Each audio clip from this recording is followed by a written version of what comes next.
The last time you were here, you said that DepEd was already requesting PS-DBM, the procurement service of DBM, to find out, procurement documents to find out what really happened dun sa laptop issue. I know it was not you that made the purchase. However, the purchases were made in your behalf. In other words, you're really the interested party here. You're the client, kumbaga. I'm wondering kung meron na pong developments doon at kung ano yung findings. Yes, sir. So what happened there, I think the last time I was here, we were requesting for documents. The new administration of PS-DBM are also very cooperative. So they were able to send us the documents within 24 to 48 hours. So there are three aspects here that you'll have to give me just a bit of time to explain. Yes, sir. For better understanding. So I'm the one that made the three aspects. No? So just to make it clear, Yes, the first aspect is the AOM. So yung AOM po natin, we need to address that. And that's why we needed the documents from PS-DBM. So those documents were already transmitted because the COA was basically asking for minutes of the meetings, notice of award, other notices. So we had to submit that to COA. The second aspect would be the laptops themselves. Yes, because we heard on the ground that there are complaints about the laptops being slow. So we already asked PS-DBM for a listing of the recipients of those laptops. We're starting to reach out to the recipients because apparently itong procurement na to end-to-end siya. So yung supplier din po yung nag-deliver sa recipients. So we are now reaching out to them to see kung ano talaga yung problema. I've seen some of the laptops myself and meron kasi sa ICTS namin, which is our IT department.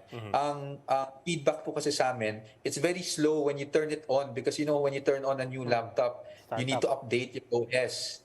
Usually may mga updates siya. Yeah. So it's really slow when it does that, but after the update, normal na po.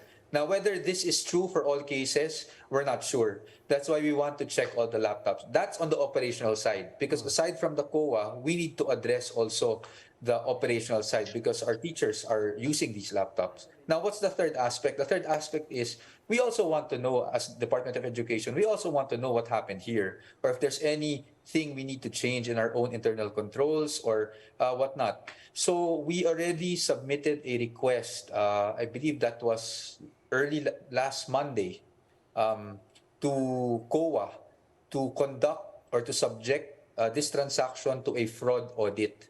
Okay. So right now we're waiting for the results of that fraud audit, and depending on the results, we will abide with the recommendations of COA accordingly and react accordingly din po. Yes, sir. Kasi sir, I'd imagine that ang hinahanap po ninyo as the client is sulit dun sa pera ninyo. Yes. We're talking about the Celeron processor, which is the low end of processors of Intel. In fact, I found the exact model being sold on Amazon for $350, which is not even 20,000 pesos. Yes. And in Lazada, a higher processor chip of i5, which is much higher than Celeron, for 41,000, and that's an i5 processor.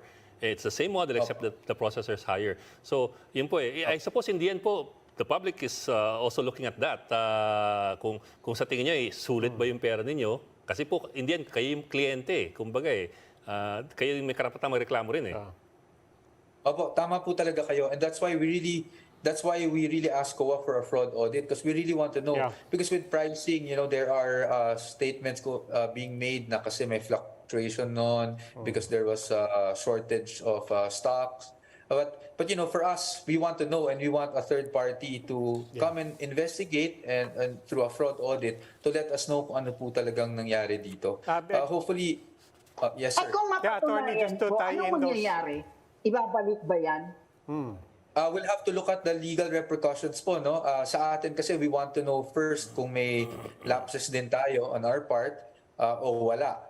Kung meron naman pong naging problema on the supplier part, we'll have to look at the legal remedies we have. Sabi ko nga po before, dun po sa operational side, sa laptops, kung talagang it doesn't meet the required standards, then may warranty naman po kasi ang sabi po sa amin, that's covered by a 3-year warranty. But attorney, actually yun yung tanong ko the word warranty, because the last time we were here, we did discuss that word, it came up. But siguro tying in points 2 and 3, first is if I'm getting it right, to Ed's point, the matter to be looked at is not just a matter of performance. It's also a matter of whether or not it was overpriced. And then Yes, sir. secondly, third point explicitly says if the direction is to look is to whether or not there was fraud. Because Yes, that sir. changes it a bit, di ba? Because it's no longer just about getting our money's worth and invoking warranty, di ba? That's true. That's very true. That's why I think we have to leave that open muna as to whether we will invoke warranty. And I agree with you, Sir Robbie. It might not be a matter of just invoking the warranty because it depends on the finding of COA in terms of the fraud audit on what the possible legal remedies are.